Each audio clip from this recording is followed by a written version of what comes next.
അൽഹംദുലില്ലാ വസ്സലാത്തു വസ്സലാമു അലാ അഷ്റഫി റസൂലില്ലാ വഅലാ ആലിഹി വസഹ്ബിഹി അജ്മഈൻ അമ്മാ ബഅദ്.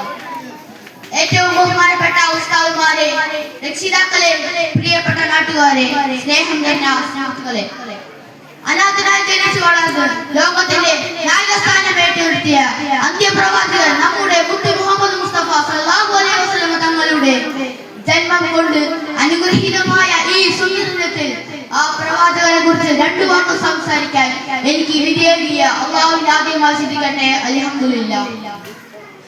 പ്രിയമുള്ളവരെ, 1500 വർഷങ്ങൾക്ക് മുമ്പ് കല്ലിനെയും മരങ്ങളെയും ആരാധിച്ചിരുന്ന തിന്മയുടെ അന്ധകാരത്തിൽ മൂടപ്പെട്ട മനുഷ്യത്വം എന്നാണെന്ന് അറിയാത്ത ഒരു കാട്ടറമ്പ് സമൂഹത്തിലേക്ക് കാരുണ്യകടലായ കടന്നു വന്നത് നമ്മുടെ മുത്ത് മുഹമ്മദ് മുസ്തഫ സല്ലല്ലാഹു അലൈഹി വസല്ലം അന്ത്യപ്രവാചകൻ കടന്നു വന്നത്.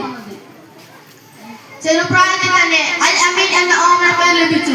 നമ്മുടെ നബിക്ക് കൊല്ലകാലം കൊണ്ട് തന്നെ ആ ജനതയ്ക്ക് ഇടയിൽ സത്യവും നീതിയും ധർമ്മവും വരുത്തുവാനും ജനങ്ങളെ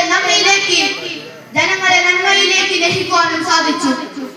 ജനങ്ങളെ നേർവഴിക്ക് നയിച്ചതിന്റെ പേരിൽ സ്വന്തം നാടും വീടും വിട്ടു പോകേണ്ടി വന്നു ആ പ്രവാചകൻ.